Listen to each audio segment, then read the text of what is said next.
You could use a roller to roll these, it's much easier, but if you're in the field and need to make them quick, you can always put a piece of copper up there, roll it around it. I'll get tight and I'll mark where the overlaps are. But you always want to let it come out a little bit because you don't want the pipe to be too tight. There's the pipe pre-done. Slide it on. Get your distance there, and then you can scribe it around.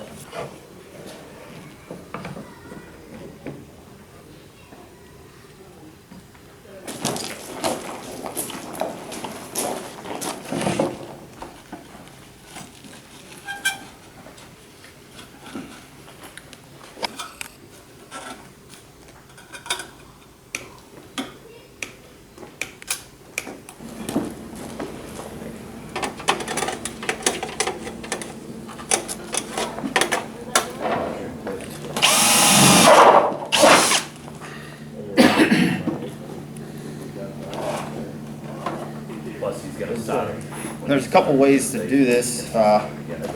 We have our line scribed, the diameter of that.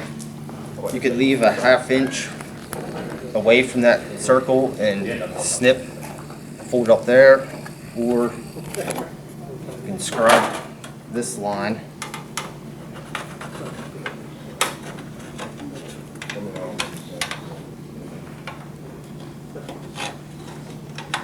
You're notching your pipe, Brent. Yeah, I typically notch my pipe because what I've found out a lot of times if you're using a thicker material, 20 ounce or lead, if you put the flanges on this and bend it up, if you don't leave yourself enough room, that extra metal getting folded up there, you'll get it done, it's nice, you go up and uh-oh, it won't fit on there. So I put the tabs on this and then cut this out flat and slide the pipe up through.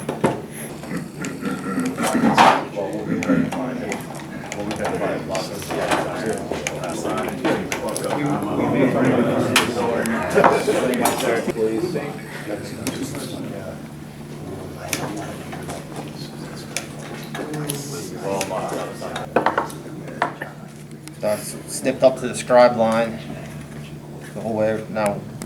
How wide do you make the tabs, Ben? How wide do you make the tabs? It's like a 1/2 inch. That way you don't want them wide enough that where you try to bend it, it makes it flat.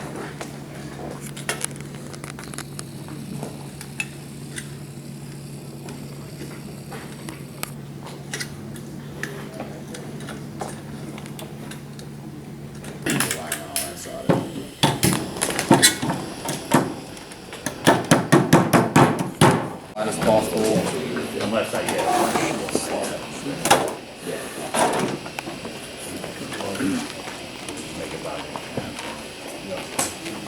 and I should have a pretty nice tight joint there, flux and solder.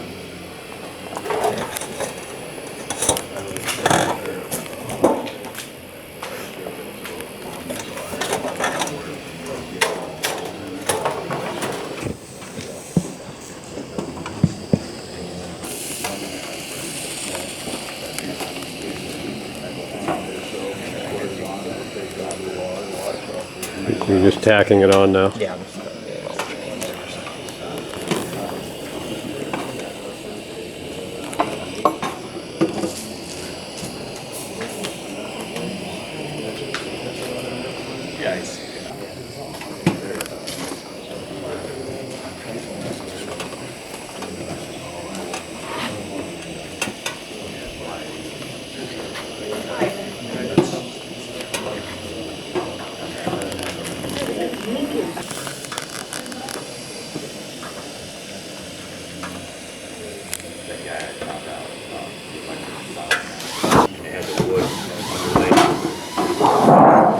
Alright, that's once that's all completely soldered, everything should be watertight.